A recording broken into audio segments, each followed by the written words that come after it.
Mengapa obat yang menghilangkan bengkaknya sembuh tetapi kemudian lambungnya perih?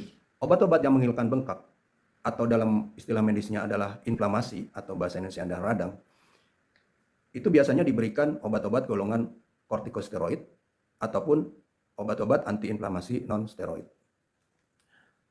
Untuk obat-obat kortikosteroid contohnya misalnya dexamethasone, prednisolon, itu memang mempunyai efek samping, dia bisa membuat permukaan dari lambung menjadi kering, sehingga dia kalau permukaan lambung kering, kalau terkena asam lambung lama-kelamaan akan terjadi luka atau bahasa medisnya adalah ulcer.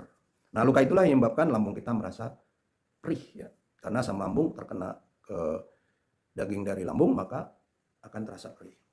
Nah, kalau yang diberikan adalah non-steroid antiinflamasi, itu tidak semua non-steroid antiinflamasi akan menyebabkan gangguan serius ke lambung.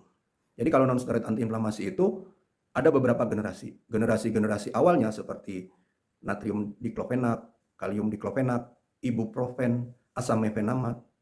Itu memang hampir sama sifatnya seperti kortikosteroid tadi. Artinya bisa menyebabkan permukaan dari lambung menjadi kering, sehingga kalau terkena asam lambung lama-kelamaan akan terjadi luka atau ulcer. Tapi ada golongan-golongan non-steroid antiinflamasi yang efek ke lambungnya tidak separah generasi pertama tadi. Yaitu ada generasi-generasi baru seperti meloxicam, celecoxib, rivaroxaban, itu memberikan efek yang ringan terhadap lambung. Artinya apa? Kalau digunakan dalam jangka pendek, itu tidak ada efek kepada lambung.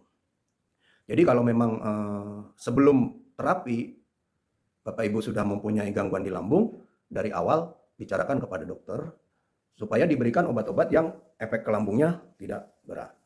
Seperti tadi meloxicam atau celecoxib. Tapi kalau tidak ada gangguan di lambung, ya bisa-bisa aja bebas memberikan obatnya. Tapi tentunya dari golongan steroid tadi ataupun non-steroid antiinflamasi, itu penggunaannya tidak dianjurkan untuk jangka panjang. Ya. Artinya biasanya dokter antiinflamasi yang steroid hanya diberikan biasanya dalam waktu 6 bulan maksimum. Biasanya nanti dilanjutkan dengan non-steroid antiinflamasi yang tidak terlalu serius gangguannya ke lambung. Tapi kalau memang dibutuhkan untuk pemberian jangka panjang seperti pada pasien-pasien dengan osteoartritis, yaitu radang di daerah sendi, biasanya di daerah lutut ataupun sendi tungkai ya, ataupun pinggul, itu kan memang selain diberikan obat-obat supaya radang sendinya membaik, itu juga diberikan obat-obat seperti antiinflamasi non-steroid, tapi harus jangka lama. Bagaimana biasanya strateginya? Biasanya satu, obat dikombinasi dengan obat-obat penghambat pengeluaran asam, ya seperti omeprazol, pantoprazol, rabeprazol ya. Kemudian penggunaannya sebaiknya setelah makan atau perut dalam kondisi terisi. Itu akan membantu mengurangi efek samping dari obat tersebut.